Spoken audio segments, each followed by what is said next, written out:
did the questions pop up, or? Yeah, we can get them here on the side. I've got a message saying on air now. Perfect. Click to join. That's on the phone that I subscribed.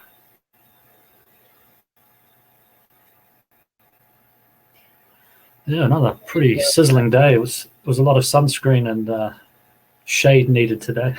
Yeah.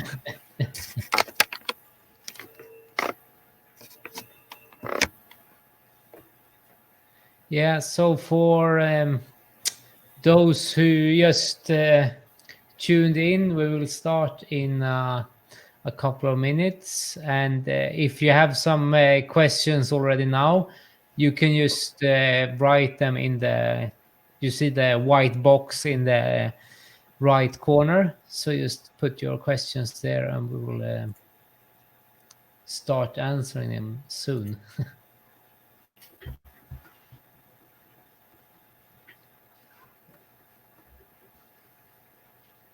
Yeah, the skiing yesterday was really, really nice. Yeah, it was quite a good. It was good to get the frost. A good freeze last night, even if it was surface freeze. It sort of made a difference to stagger back the the rot. But yeah, by the time we were with a friend who's a little cruisier, and so it took a while to go up, but the top was really good. And then getting near the tree line, she was a bit punchy. Yeah. Real two-footed skiing, so nothing pushed too hard. The skis disappeared a bit. But that was good. Nothing too sticky. It was, no,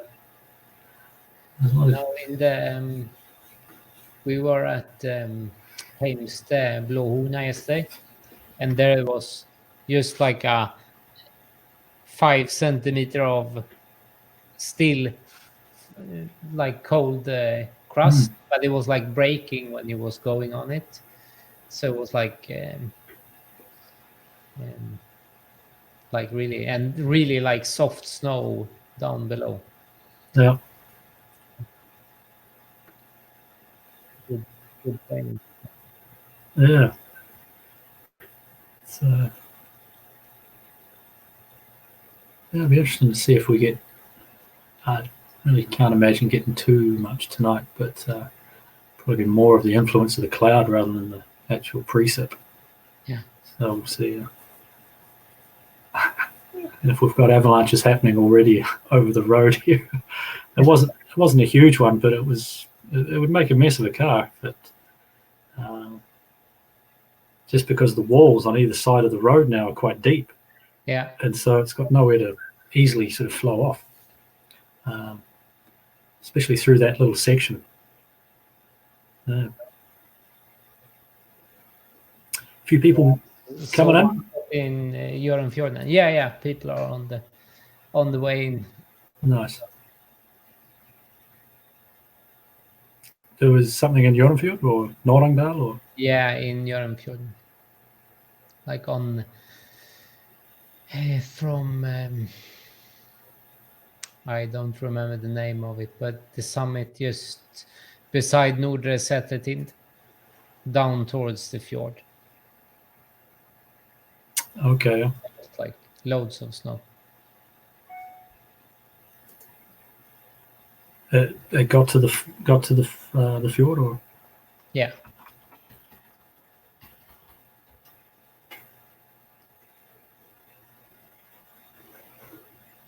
So where do we have? It's just 2 minutes past 7, so maybe we can wait a couple more minutes. But if it's someone that have questions, you can just write them in here in the chat on the right hand side, and we will help out.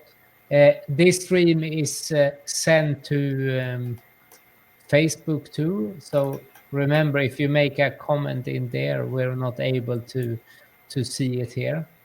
Just so tune in to the crowdcast to be able to see it.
So shall we just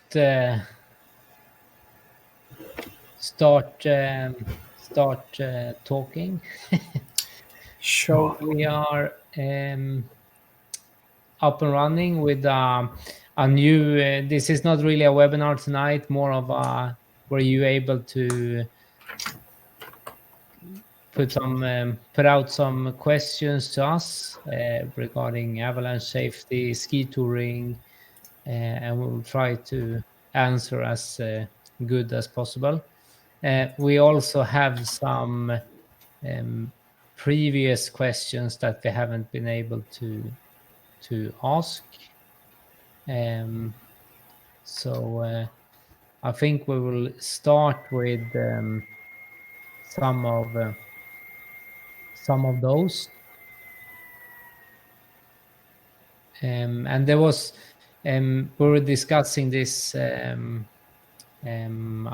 the hard layer in the avalanche, like in the slab in the avalanche, how hard the slab or how soft the slab have to be to not really be a problem when it's laying upon a weak layer. And in general, we say it's have to be like when it's not hard enough, then it wouldn't like propagate on the when this weak layer collapse. So you will just have like a quite of a isolated avalanche. But in the same way, it's generally pretty soft snow that still can be a slab. And my personal experience at least says that it's pretty hard to feel like how soft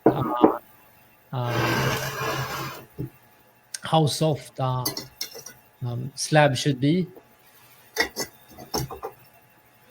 I don't know what you think,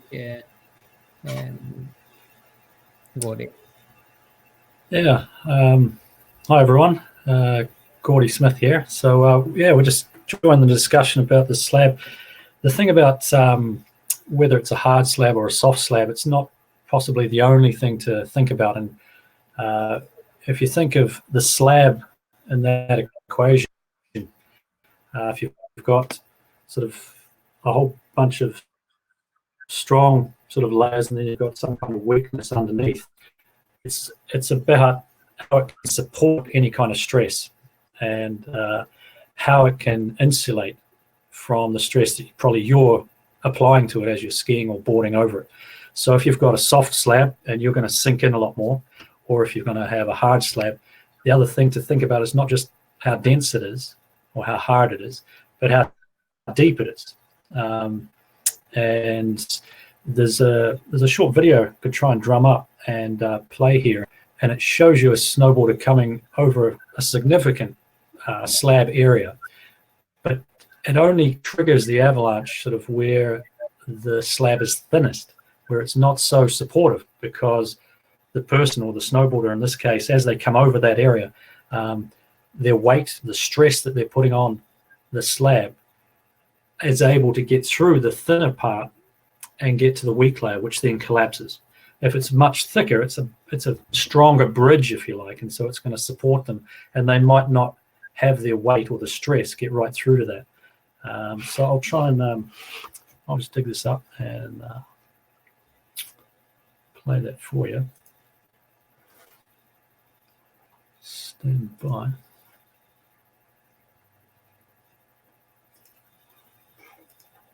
So Marvel technology, we'll see how this goes. So you'll see, start to see that.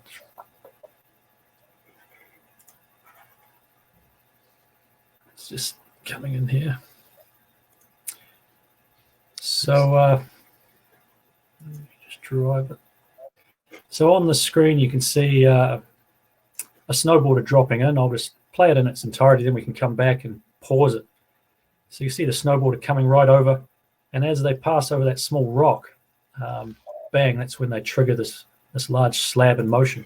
So if we go back to that sort of point, and a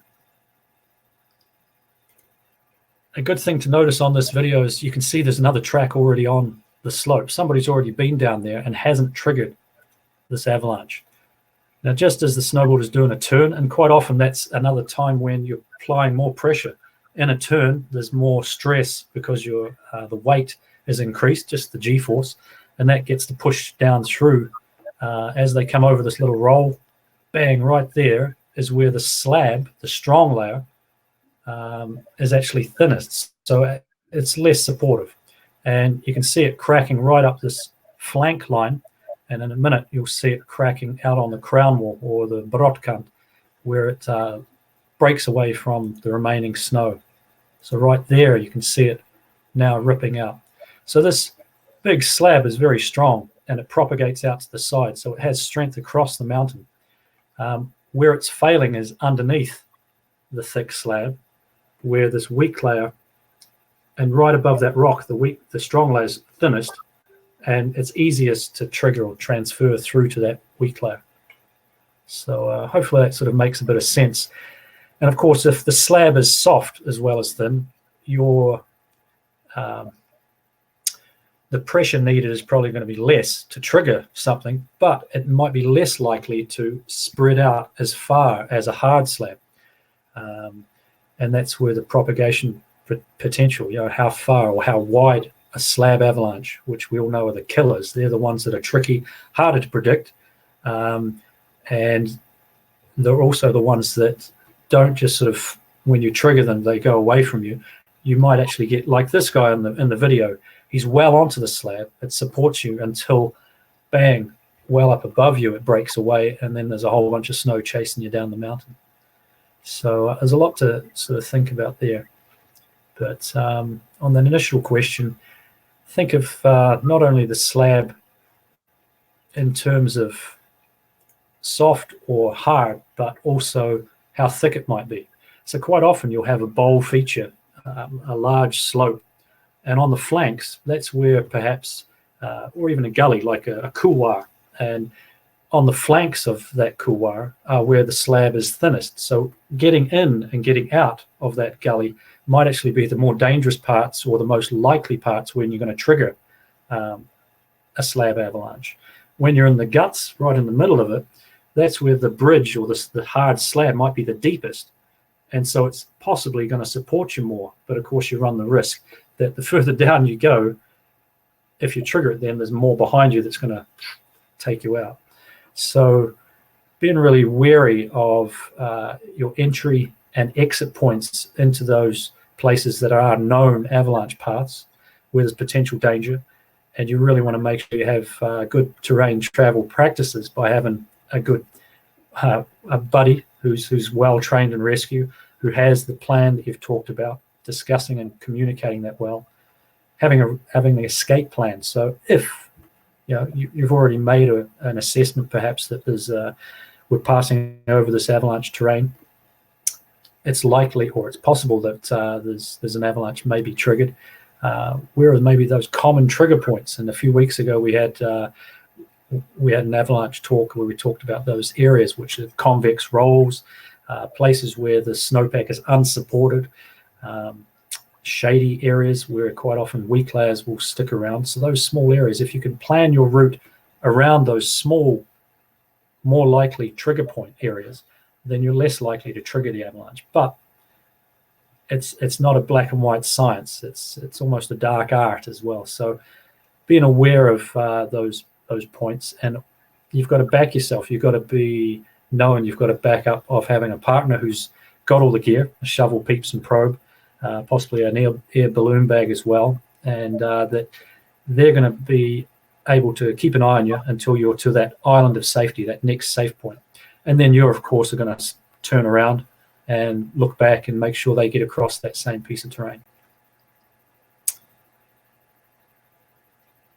It's quite weird doing these webinars when you put it all out there, and I'm not sure if there's any comments or questions coming in there. I'm Yeah, I'm still getting talking straight out in the.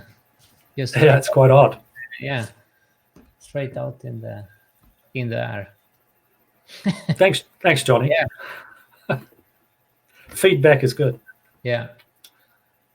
Yeah, it's like really ironic now. Like we have said it to many people the last couple of days, but more or less when COVID-19 hit us here, it started to snow, and right now we have like the most snow we have had in a really long time, even if it's like really far out in the season, and like normally like end of the ski season. But I would assume that there will be skiing around here until June at least.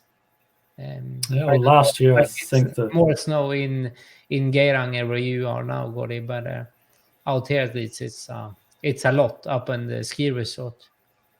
Yeah, and it's certainly come pretty late. You know, March has been a boom snow, amazing snow yield, and that's a lot of weight. And so now that things are turning around and warming up, certainly above about maybe 700 to 800 meters.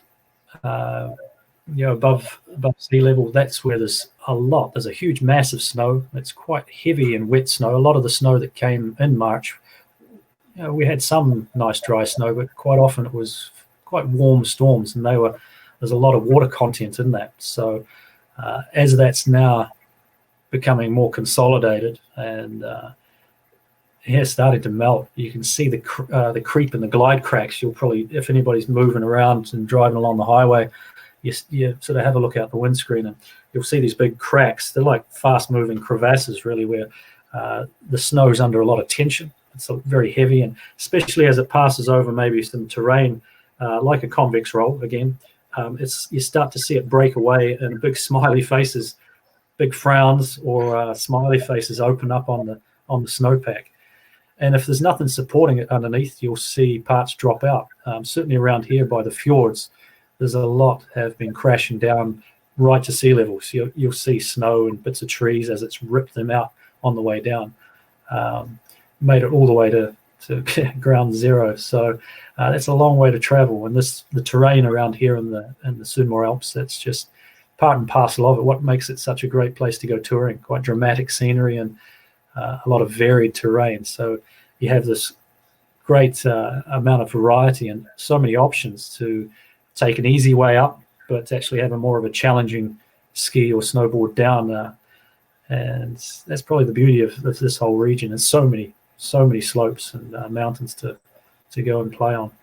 And the same for aspect. When we think about what at this time of year, it's a real aspect game when you're thinking about how is the snow after these sort of cold nights or cool nights, and then these really warm days that the sun is such a big influence. And we're seeing all the southern half of the compass, all the snow really getting softened dramatically. And it starts, of course, in that sort of southeastern side in the morning. And then, if you're up early and you're on something in the southwest or west, it's still pretty crunchy and pretty firm, especially once you get up above 1,000 meters. So planning your tour it's a real time. You want to have good patience and good planning about knowing what terrain, especially on the aspects, that you're going to encounter at this time of year. You get up too early, or you get to go down some of the shadier sort of slopes, then not only the sun but just the general heat of the day won't give it a chance to soften. So if you like Herman Maier or Armot and Chattel, those boys, then you like to ski on the hard and fast, that's all good. But most of us are looking for that corn snow at the moment, which is quite often, I think it's probably the best snow you can get. During the year, if you're in the winter months, if you get lucky with the timing and you can strike it just after a storm and get some nice cold dry powder, you've got to get lucky. Whereas the spring corn is a bit more predictable with the weather on how it comes on, and it lasts longer quite often. So it's a product in some really good terms, that buttery sort of corn, and it's like ego snow. You can just throw the edges into it and just rip down. It's fantastic. And quite often you can ski steeper stuff in spring under the same types of snow conditions than you could during the winter. So for those who like to take on those sort of steeper sort of runs.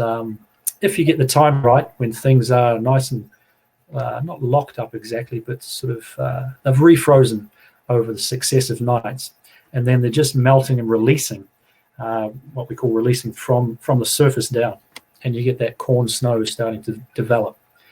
We're just sort of starting to see that now, because it takes quite a few cycles of freezing and then thawing.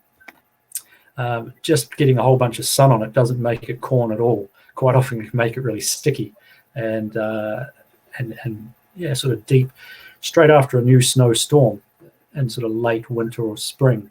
If you get a lot of heat, it's not much fun, because it just turns that snow that's got a lot of air in it, it just sort of makes it really sticky and cloggy, and you'll feel it even skinning up with the snow sticking to the skins quite often, big clods, and it won't, you need to almost wax your skins just to stop that. But after spring really truly kicks in like it is now, and you get these cycles of cold after it's been really warm, then the snowpack, all that air in the snowpack sort of gets compacted out of it, and it becomes quite dense. It freezes better, and then it releases just in those top sort of few centimeters of the snowpack, and you get that corn snow, which is just, it can be fantastic. The body seems to move, and you get to ski a bit better in spring. I feel that because your body isn't so stiff, you really, the joints seem to move, and as we all know, it's a sort of a crucial thing if you want some good techniques. Yeah. We got a question here from Yardar about, can see if we can get the questions up in there. So any tips for ski touring around Hjørundfjorden for next weekend? And we were actually discussing not specific trips, but we are running 2 ski touring weekends around Hjørundfjorden next week. For, as in this question was like specific, if we could recommend some ski tours where you could start directly on snow. And I mean, that's probably we have seen, at least on the ski rentals we have had here the last 2-3 weeks, like 95% of the clients I've asked about where they're going up to the ski resort, because the ski resort is closed and it's super easy access without like 500 verticals of bushwhacking and sweating. And like, especially now when it's starting to get warmer, and around Hjørundfjorden is quite much in general warmer than it is out here, or further in the fjord in here.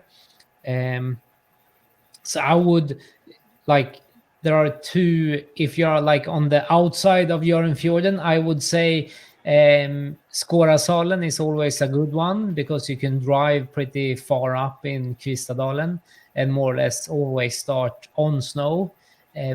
That's like one of the first place where people start, like the locals start skiing in. I think this season they started skiing there already in September on like the first snowfall. So Skårasalen, or if you want to drive up to Standal, for example, where you can start also a little bit further up. And then if you are closer to Øye and on the opposite side of Hjørundfjorden, it would probably be the best alternative to drive a little bit further up towards Hellesylt and the like ultra classic Bleia. Yeah, I just thought I'd bring up a map. I can't see your webcam anymore, Oscar, but I'm not sure if you're up there or not. Yeah. Yeah, I'm here. I will tune out so you can get a little bit of a bigger photo. Sure. Yeah, so the first one Oscar was saying there was Skårasalen. So it's a good question. It's like, yeah, we want to be straight onto the snow. That could depend on what kind of vehicle you've got, I guess, and how far you can drive up some of these roads. How sporty, if you're Peter Solberg or not. But coming from Sabo, which is a great place to base out of and come from, just at Kvistadalen here, you come across a bridge, Just check. I'm not sure if hopefully you can see my mouse there on the map. Yeah, you come across and through a few farms, so take it easy there. And then the boom road starts sort of around about here. I can't remember how much it is, but they keep the road usually in pretty good order. So it's worth making sure you pay that. Now, the couple of things that it really depends on how busy, during the coronavirus, I guess there's been very, very little motivation to plow the road too much. So you might actually be able to start quite low down. But later on, or when there's quite a demand, they will clear the road. Occasionally, though, these big gullies that come off Stored Hornet, they will produce avalanches that will bury the road. Usually quite wet, sunny. In the afternoon, it just gets so much sun that you get these big wet blobs coming down, and they'll cause some big debris just over the creeks. You can see them all here on the map. Once the road's fully clear, you can actually drive and park right up by this Sætre, and then you can start on skis just by this parking right in here. And this is a good example, this one here, of the timing. So in the morning, of course, this is a generally sort of west to southwest face, and this can be pretty crunchy if it's been really warm the night before.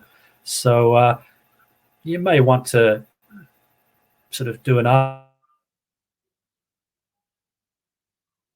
soften, especially as you're climbing up. The middle of this tour is quite a steep section, and then the second half actually is pretty straightforward, much higher, and so if it's been cold, it will take a little longer to soften, just being at the higher, cooler temperatures up high. And yeah, you certainly want to make sure you've got some good visibility on this tour, because it's quite open on the top and there's not a lot of points of reference, so it's hard to, without good navigation or seeing some defined ridges, it's quite hard to know where you are. So make sure you've got some good visibility for that one, and it can be fabulous for a late ski tour because it's facing back to the west. And if you get some take the photographs up there, you get some nice sunsets and or late skis down. There are some steeper sections underneath Skåresalen and Summit, but you have to be really careful because these are terrain traps. As you're coming back down this wide open part here, that's all pretty good and safe, pretty predictable. But if you get venturous and you're really thinking, I want to cut into this whole area here, which is very steep, and the big gully features, so be really wary of that, because they'll go right to the bottom, and yeah, you tend to get quite a lot of those glide cracks and a lot of wet slide avalanches at this time of year. I'll be surprised if there's not a lot of debris in some of those already. Haven't been over there myself. Certainly a great spectacle. What was the other one you were mentioning there? Into Standal, yeah. So these valleys are pretty close to Årsta and Volda, which is just a little on the sort of western flank of the Sunnmøre here. And if you drive back around and you head to Standal Sætre, this is a very popular place that's Kålåstind. You've got Standalshytte is sort of around about here where my mouse is sort of moving, and you've got the full-on Kålåstinden, which is quite a long and a big, it's a good day's venture, but a shorter alternative. Perhaps if clouds are hanging out on the top, quite often people will go to Fingeren, just here, and so it still catches a lot of sun, being generally south-facing. So you want to be on that one a bit earlier, not wait too long, partly for sort of safety and things rolling out of these sort of steeper areas above the main route up, but also for the quality of the snow. Once it gets too much sun, it can be sort of punchy and rotten, where not only your sort of pole plants, but even pushing on your skis too hard, unless you're really skiing well with 2 feet, even sort of weight, you'll find that one will really submarine down if you're pushing more like you sort of ski at the ski area. So be wary of that. And certainly a good morning and early tour. Further down that same valley, there's some good stuff. And again, access is pretty good because the snow line here, you're up at about sort of 300 to 400 meters, I think. Yeah, there's the road going through the pass at about just over 300 meters. As it starts to descend, there's a small hydroelectric just here, and that's a great sort of place to start, and that'll take you up into this valley, which Flordal and underneath Settertind, so south and north Settertind, and this whole basin can be pretty good. Just be wary again of a few big glide cracks, and you'll certainly see, with good visibility, you'll see the sort of nasty areas, and anything sort of too steep will really have some of those cracks happening. And just think about where it might take you. They're very unpredictable, sort of glide cracks and wet slide avalanches. Today here in Uteguiden, the road was closed as a pretty good size 2 wet sort of slab, started off a slab higher up, came down and buried the road. So I believe they're just clearing that, and it should be reopening tonight. But they're much harder to sort of give a prediction on the timing on wet slide avalanches. Not so much the wet loose, the sort of smaller surface stuff, but when things get deeper, and you want to be really careful on that. So coming back to some of the routes that are really good, there's a lot of, think about the roads and the access really if you want to get up higher, and to do less walking perhaps to the snow line. You just think of where are the summer roads that might be starting to melt back, and you might be able to drive a little further up, and some of those will be boom roads. And again, this year perhaps they might not be maintained as well as other years with regard to getting them ploughed and cleared. But as Oscar was just saying, it's plenty of snow up high, and for us here further over in Geiranger, we wait for the road to open that takes us up and over to the Strun Road and over to Grutli, and that doesn't tend to open until around the middle to late May, and around May 17th is quite often when it's opening. We don't know this year. They've started ploughing it, but that's a good example that once it's open, it takes you up over 1,000 meters, and the same for the road that goes through Jotunheim there. I can't remember what's the name of the road there. Sognefjällsvägen. So just look on the maps and have a little plan on if it's a public road or if it's a private road that's a boom road, and think about how far you might be able to get up there. Where is the snow line? And because later on, last year we were still guiding in June, early June. And that was not a big snow year. So this year we expect, if people are still keen, it'd be great to see you, and we can show you around some good. You just put on the sunscreen factor 50 plus, and you go for a good summer ski up there. There's going to be some good turns, and it's really about that timing. Thinking about the weather, ideally getting some of that sort of colder evenings, and sort of even if it's a light freeze, but a freeze is quite important. Otherwise, it's going to be quite soggy and sort of rotten, where there's no refrozen layers within the snowpack at all. It's pole plants. They just dive right through. There's no substance to the snowpack, no strength really to the snowpack. That's what it relates to. I can share my screen here, and if you give me 1 second to see. Sure.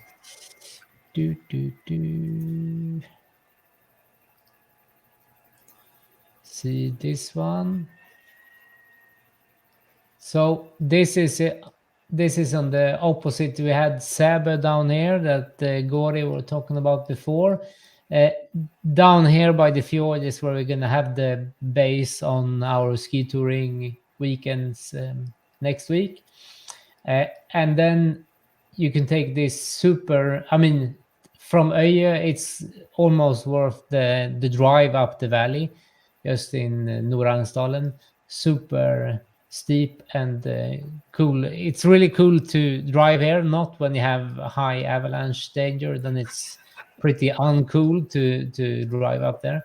But then you're coming up to just when the valleys to start opening up again, you coming up to Bleia, and this is one of my favorites. It's more or less always good snow up here, and you can start like with skis on straight from the car. So there's a parking lot just down by the main road, and then you can just follow this like natural path up the valley here. The most important thing is to avoid, you see the mountain you have on the north side here, that's getting quite much sun during the day.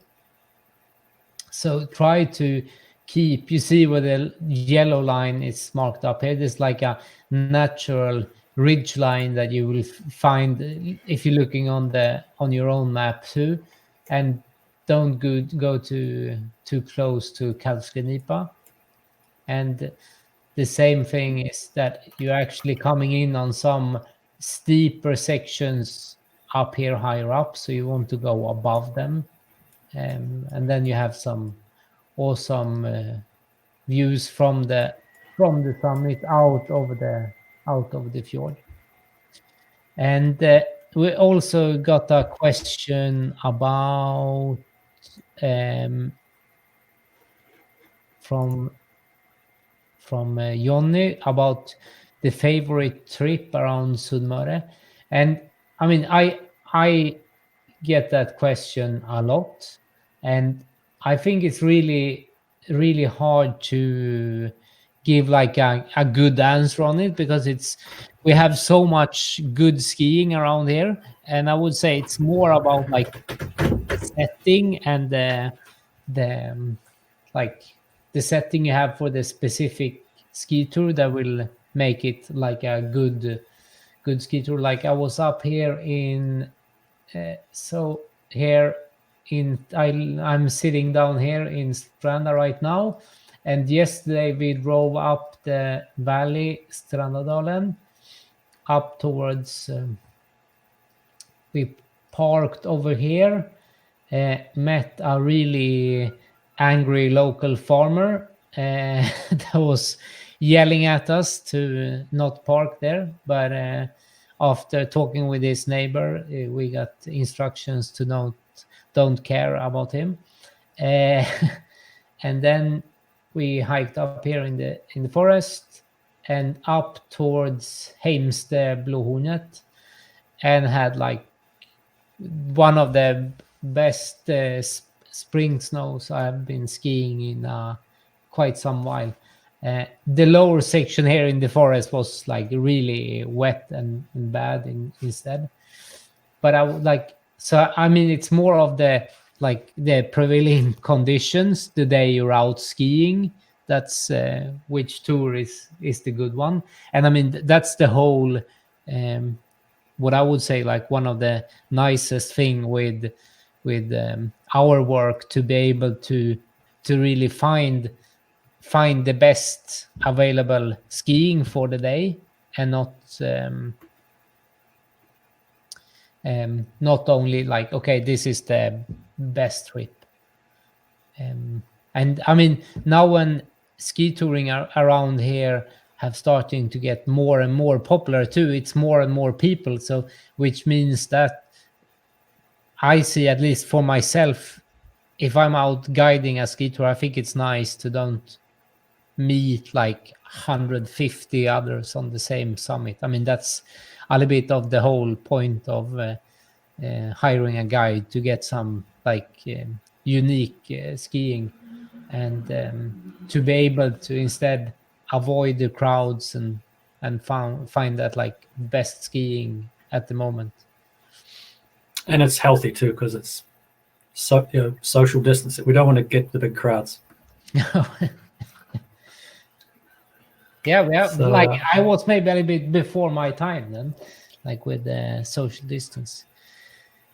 Gavin, I don't wash. That helps. So yeah, just I've been wearing the same stuff for a while, so it keeps people away.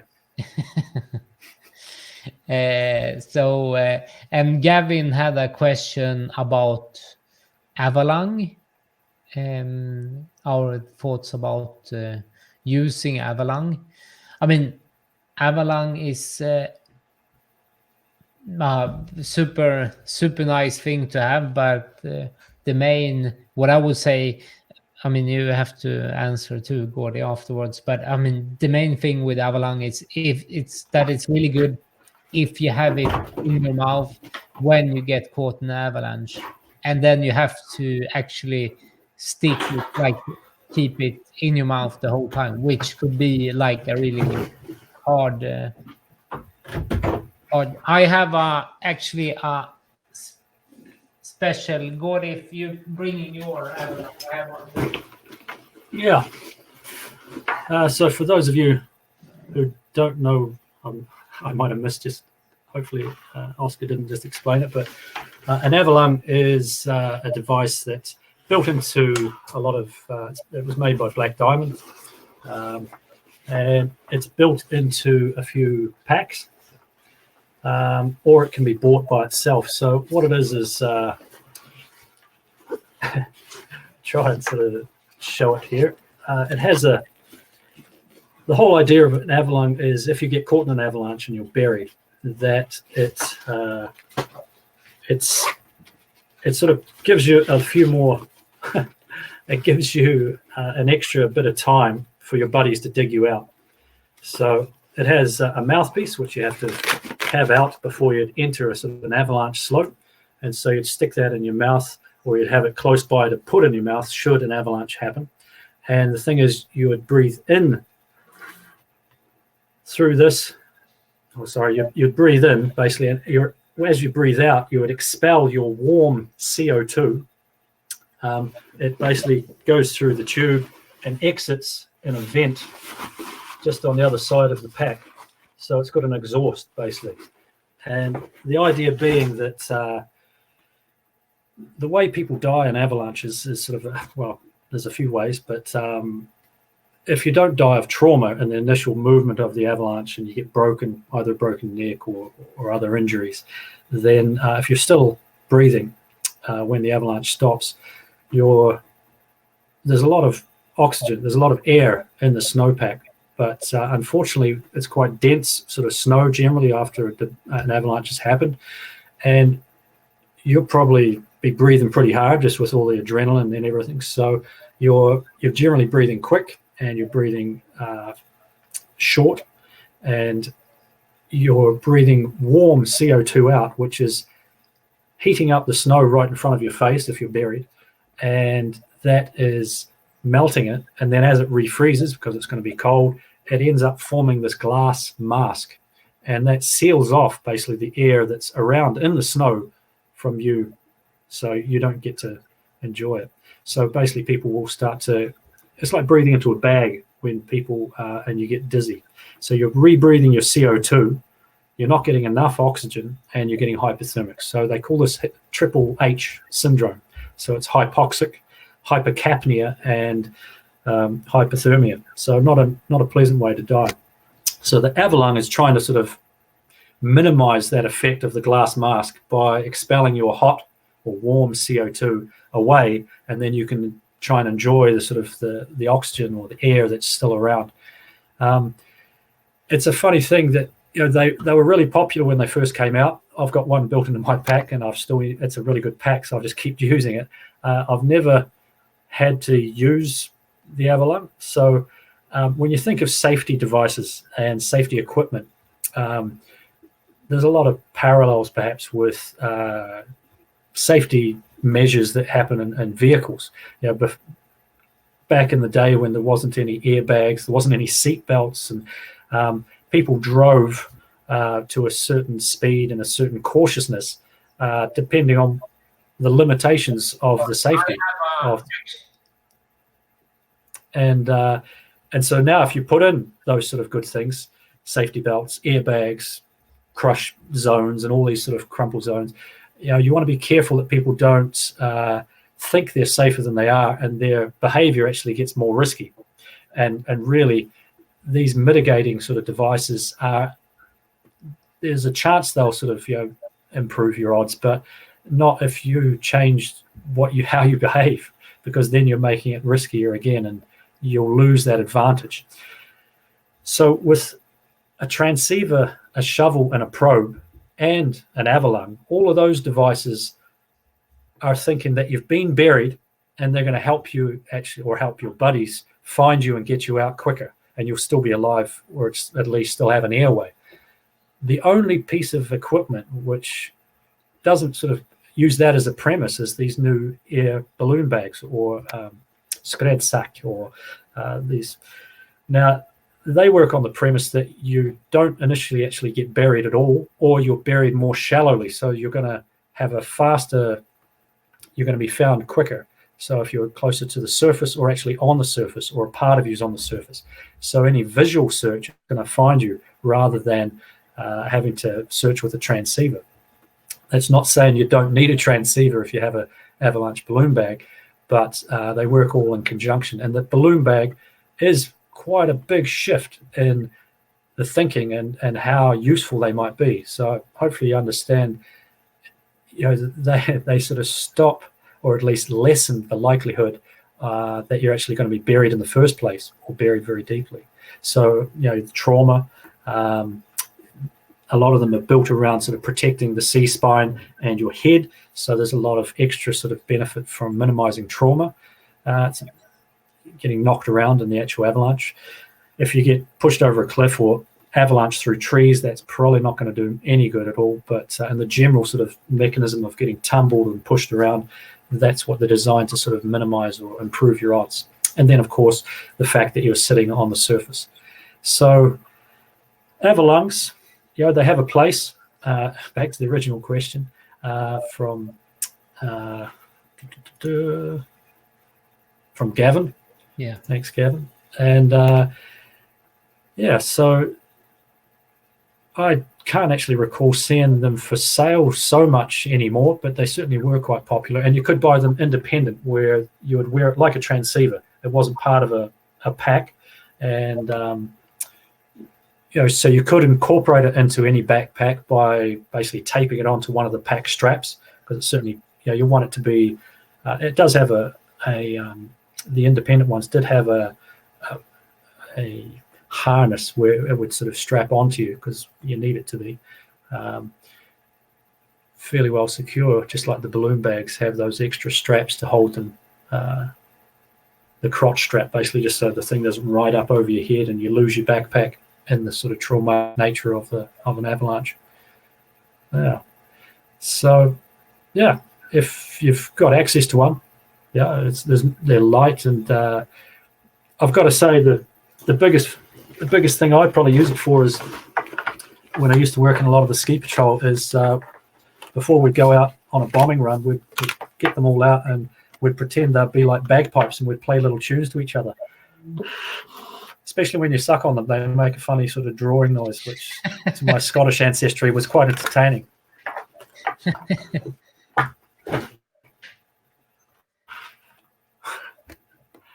But if you had the choice between choosing or investing maybe in an avalanche or putting it towards a balloon bag, the balloon bags have really come a long way since the early ones, and I'd probably go that line rather than an avalanche.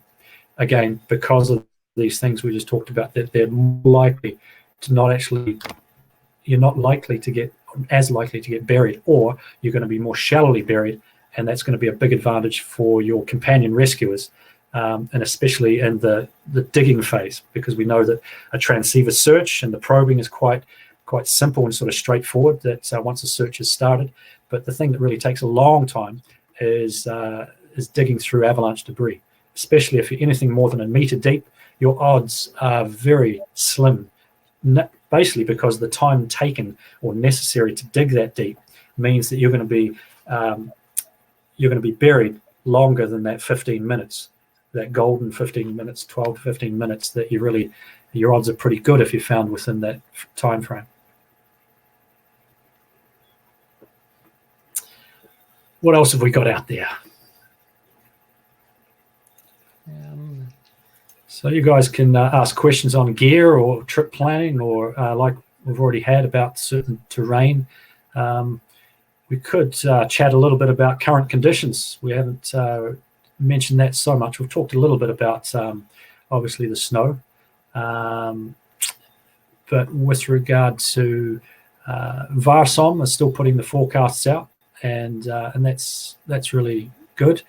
Some countries, they've suspended that just due to the coronavirus, largely because the forecasters haven't got the information coming in to make accurate sort of forecasts. And even here, I'm sure in Norway, the sort of the information superhighway has been a bit sort of drought-like, where it really relies on people being the ears and eyes, sending in information so you can get a good overview of the large areas, these regional forecasts that Varsom put out for Norway, and each country has their version, no matter where you're viewing or listening into us from. So it's really important to understand some of the limitations, just like our avalanche safety equipment and behaving according to that. Just how useful is it? What's the likelihood that it's going to be successful? Is how useful is this information, and how accurate or how detailed is it compared to where I'll be going?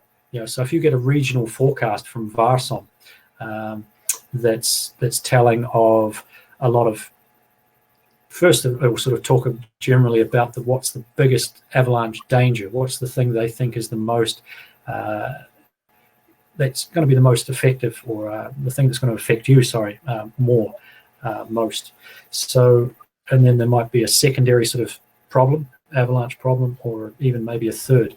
Then there's a mention of a general snowpack, and it talks about maybe the recent weather and sort of the little historic stuff of the last couple of weeks, what's been happening with the snowpack with regard to the influences from the heat, from more snow and precip, what's happening on different sides of the mountain, whether it be a north or a south facing, different altitudes as well. So we know that things change as we go higher on the mountain. So all of these factors get talked about there, but it's on a big regional basis. So quite often things are generalized a little bit.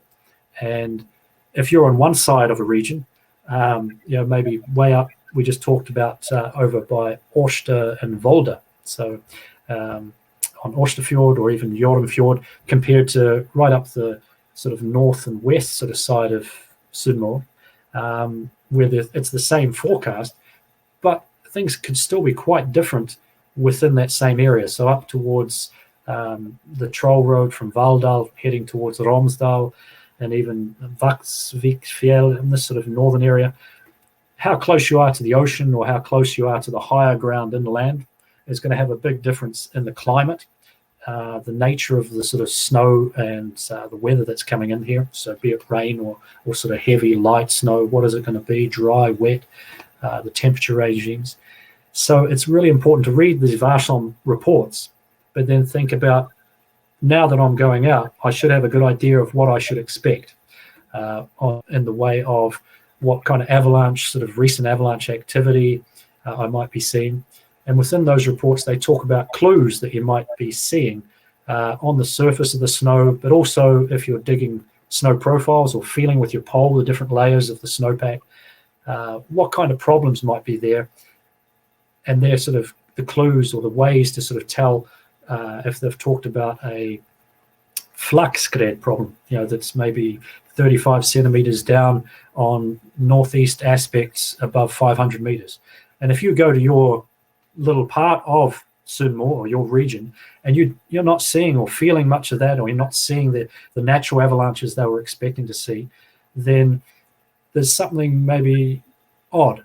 So if you're seeing stuff that they do speak about and it seems to match up really closely, then that's a good thing. Even if they're talking about quite dangerous stuff, it means it gives you confidence that what they're saying has been really accurate. And so their travel recommendations should be really on the money. And if they're saying stay off anything steeper than 30 degrees, or if you're on a shallow slope here, but there's a bigger slope above you, and you want to really make sure you're out of the run out of something big like that, then you really need to pay close attention. If you're seeing very different things from what Varsom said, perhaps things are really different. Maybe you had more snow, and it could be you're seeing less of the clues or more of the clues that they're seeing. If you're seeing more of that stuff, or you're seeing it worse, if they were saying, well, we're expecting to see size 1 to 2 avalanches, quite small sort of on the scale of things avalanches, but you're seeing where you go, you see a sort of a large natural avalanche, then consequently, you're going to have to be much more conservative. in your route planning, or even maybe flagging the day, choosing a totally different aspect or a different piece of terrain, a more simple or conservative part of terrain to use. It's really, it's much easier to step back from something when you see it and as being more dangerous to being more conservative. When you go out and Varsom's talked about some problem and you don't see what they've talked about, I would be really wary not to think, oh, well, if I'm not seeing it, then it's not here. So you have to be quite experienced, and even most experienced guides and things, just because you don't see evidence, or when you're digging a snow profile and you don't see the same layers they've perhaps talked about, it doesn't mean that they're not there. It's just maybe you, in your special little sort of zone that you've sort of chosen to go to, your piece of terrain, it's generally, it might not be there, but it might be just around the corner. There's a lot of differences within the snowpack in a short space. Things can change a lot, and we know that, not only for avalanche conditions, but ski quality or snow quality when you're skiing and riding. Sometimes you might be 10 meters across, and just because it's maybe being affected by wind a little more or less, or the sun or the heat, or the close proximity to maybe a creek that's open, and that's sort of feeding a lot of sort of moisture into the air. All these sort of small, subtle things can make a big difference to the snow quality or the snow strength and weaknesses in a short distance. So digging and finding or not finding any clues, be really wary that that's not a sort of a gold ticket to say, well, we're safe here, I'm not finding any sort of problem layers or things that Varsom was really worried about. Keep sampling and keep sort of digging. Dig on different faces, different aspects. So north face, northeast face. As you go up the mountain, the snowpack should change. So again, keep sampling a lot and often. And that is far more like, it will build up a better picture of what the overall snowpack is like. And you're more likely, of course, as well, if you're basically questioning the snowpack more often, you're more likely to find a bigger range of answers that you can average out and have a better picture of what's going on in the snow. And that's what Varsom do. They use their own observations from their own forecasters, but they also rely on the public observations that you read on RegObs. So hopefully a bunch of you have not only read that, but also put sort of stuff in.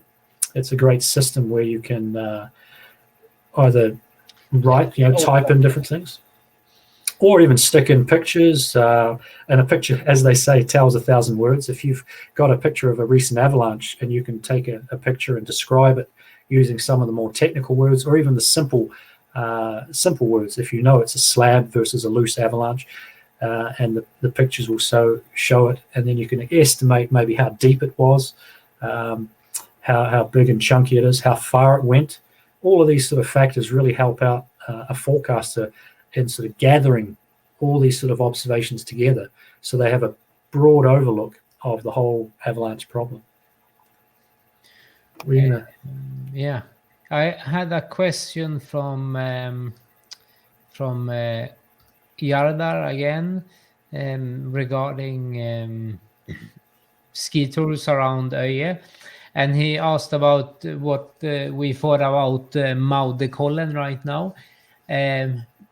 I mean, I would be like, if you're planning to go there next weekend at least, I mean, now we have had this really warm cycle, which means that the snowpack is melt freezed, all of it on the top at least, and this is a north facing side, so it doesn't get that much of sun.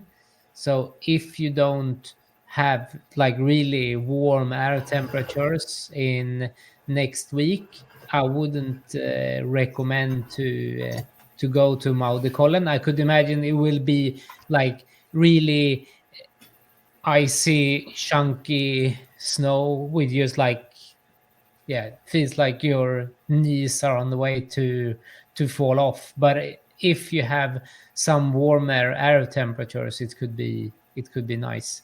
But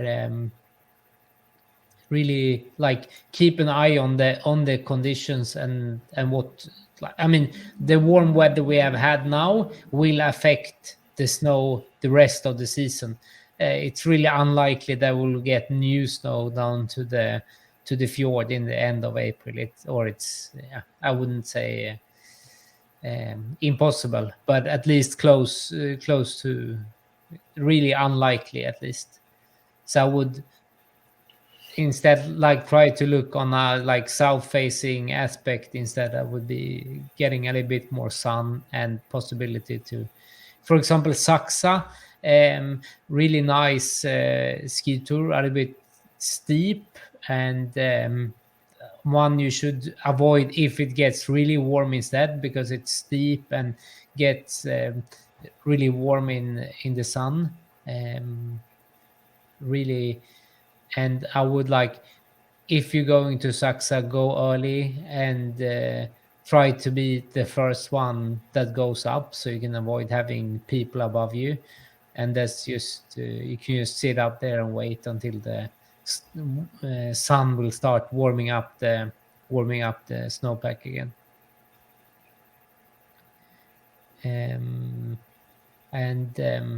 Yeah, we had one question from Enrique about airbags, and I mean, I use airbags on and off. It's a little bit I mean, the effect of an airbag is really good. The biggest disadvantage of it is that it's heavier than a normal backpack, and that's often the reason why you leave it at home instead of bringing it. But I try to use mine as much as possible. But of course, it depends a little bit on what type of skiing I'm doing, time of the, if I can instead try to just avoid avalanche terrain and ski in mellow terrain, then I can't really see the purpose of bringing an avalanche backpack compared to if I go on a off-piste guiding in the ski resort in Stranda, where I know I will be facing a lot of different terrain during the day and have to take much faster decisions on where to go and where not to go, and the likelihood of doing a mistake is bigger than if I had planned to do one ski tour on a safe terrain up and down. That's a good point that I like to expand on. Maybe is, Oscar was just saying there, when he's free riding, and especially mechanized ski touring, almost, where you're using either in other countries you might be cat skiing or heli skiing, but even just using the lift to go up and then doing a big traverse out and using the close backcountry, which is just as dangerous as the backcountry that's 20 miles away. Nothing's been sort of modified within the snowpack, and the thing is, you're approaching things from the top, and you've come straight in, and you're encountering a lot of terrain because you're moving fast just downhill. One of the great things about ski touring is, as you go up, generally you start at the bottom of the mountain, you go up and you come back down. But on the way up, you get a chance in a slow, controlled manner to test and have a feel for the snow.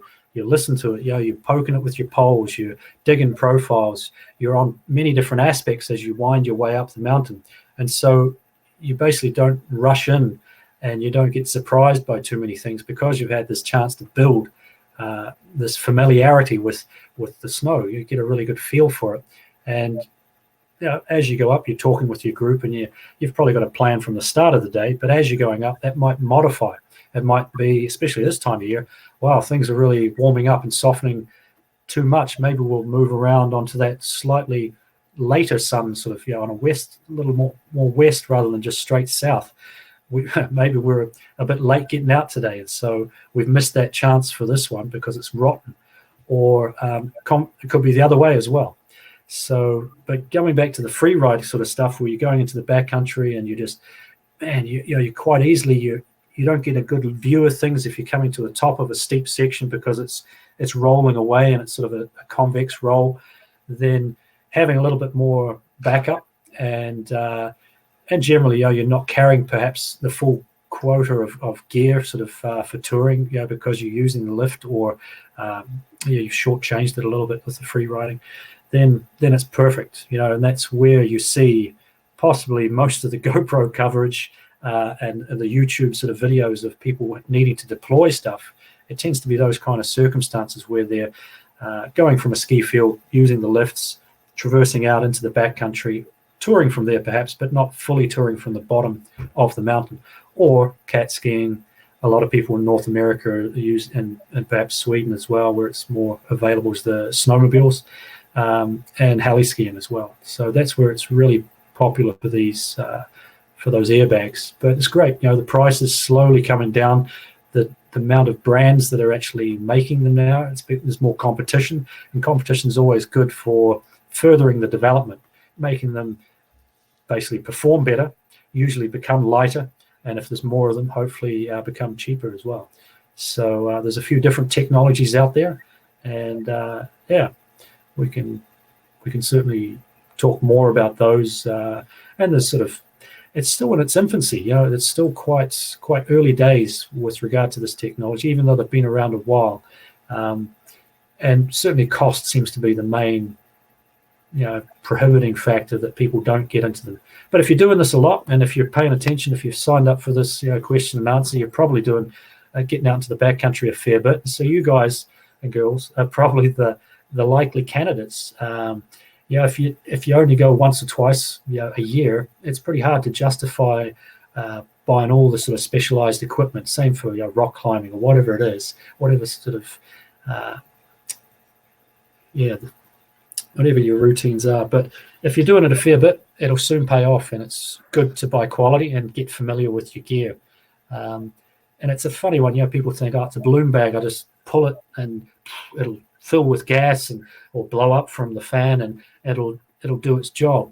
But it's another piece of equipment that needs to be practiced with, and it's a sort of a mantra that we guides sort of go on about a lot. It's basically having a good system, having a routine, and something that a procedure or sort of a set of sort of things that you do in the same way every day that you go out. It's not that, today I remember to do my transceiver check today, or I'll put it on when I get further. I'll turn it on when I get further up the hill. When basically I started to get into the steeper terrain. No, you have a nice system where as soon as you get in the car or get out the car, you're at the trailhead. You're at the start of the tour. You make sure batteries are checked, phones are off. You go through these simple, systematic routines, and that could be as well with the airbag, making sure the gas is correct, making sure that the trigger handle is in its position, making sure the anchor strap is all engaged. It's these things, if you don't do it in a systematic way, and there's been a lot of accidents like this where people have fell to missing out part of their system. If they don't have a good sort of robust way of doing things every day, then it's likely you'll miss a step. And we're all human. That's just the way things go. And if you do sort of forget to turn your transceiver on, forget to put your probe in, forget to pack your lunch, whatever the part of the sort of routine or your system is, you're going to have a stink day. Something's going to go wrong. So make sure that you get your own system, you practice with it, you follow it. It's just like preparing the night before. You make sure everything's put out, so it's going to be easy. It's going to be easy to have a good day because it's just the same. You do things the same every time you go out, and get a good routine and practice with the equipment. And maybe even make I often use checklists, so you can use super easy to always bring with you, and then you can use okay, this is the routines I'm supposed to, because if you go ski touring 5-6 times winter season, it's really unlikely that you will be able to keep those routines, what you should do, in your head, and you will most likely be with different people all the time. And even for us who's doing this on a daily basis, it's super important to have the routines, how Will we have the meetings in the morning with the guides? What should the guides go through with the clients? What, like, we have like checklist and routines, everything to make it easy to work with, and it's otherwise we will forget about these things too. Yeah, there's a bunch. Basically, all of this, the way we do things has come from. It's come out of a bunch of accidents where people have forgotten things. Yeah, the way the industry works and all the sort of good procedures and policies that sort of good practices. It initially came out of the airline industry, so pilots and surgeons.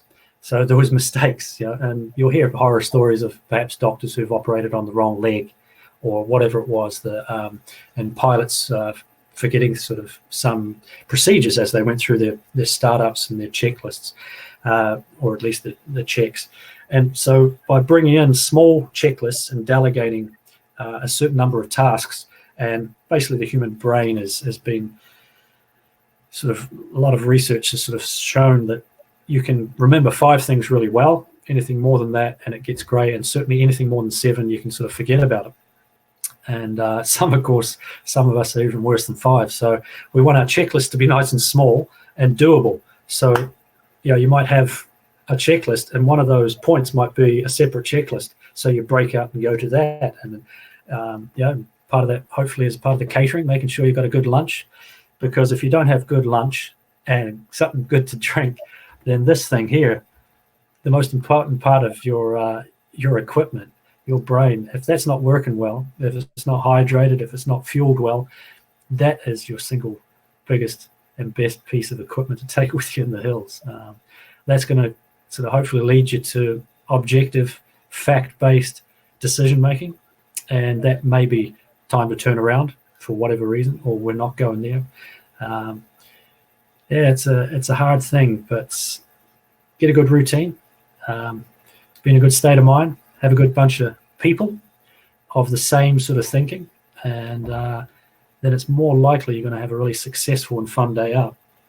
And there's a lot of good reading by a guy called Ian McCammon, but he was he was one of the scientists. He's basically a behavioral scientist who looked into a lot of ways that people have come to grief and why. How do we make decisions, and why do we make bad decisions quite a lot of the time? And this can be sometimes called heuristics or rules of thumb. And there's a lot of good reading. So if you look up Ian McCammon, and he writes really well. It's quite he and both Bruce Tremper, who are the really good mates in the States, they both are very, very experienced and knowledgeable guys, but they write in a very easy way to assimilate, to take all that information in. And so I'd recommend, reading anything from those guys, and especially in this time when, we're not maybe moving or getting out as much as we'd like, doing a little homework and reading up on these guys and background information, some good theoretical stuff that hopefully you can sign up and come and see us for some of these practical courses, or come out even just on any guiding day. We do a lot of talking basically and try and get you into good routines. It's not just about taking you out for a good ski. We try and build your key sort of skills so that you can go away and have some fun by yourself and build your knowledge. So, and that way you can come back and ask us some more pointy questions, and we can fill in the blanks. Next time we'll take you on a more advanced tour the next time as well. Yeah. And I think it's starting to be time to just round off tonight's event.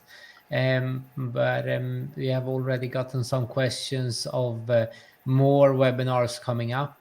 There will be a lot more webinars coming up the rest of the year and in the coming years too. So you don't have to be afraid that this was just something we had during these corona times.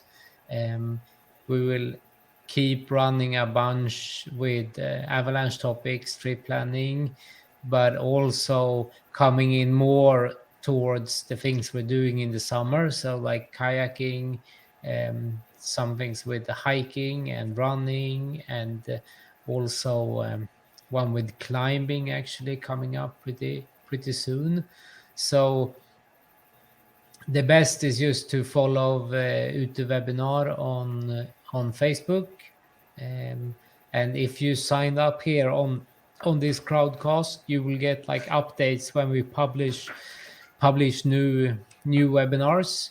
And we moved over to a new platform now, and this platform will also be able to stream some of the webinars to both YouTube and Facebook, which will make them much more accessible for you guys afterwards too, to be able to check them once again. The previous ones we have had are like locked in where they are held, so we can't really share them with you, but this is the plan with the coming webinars, to be easier accessible. And just as always, if you have some questions, comments, topics you want to talk about, just send us an email. I mean, we are doing these ones mainly for you guys, so it's like really important if we can get some good feedback from you to make even better webinars in the future. Yeah. And yeah, hope to ski. Like Gordie said in the start, it's a lot of snow here still. We will be skiing for a couple of months more. So even if you're locked in at home at the moment, the snow is still here. So yeah, come over and do some great skiing with us. I can only ski so much, and I need some help. See you guys. Take care.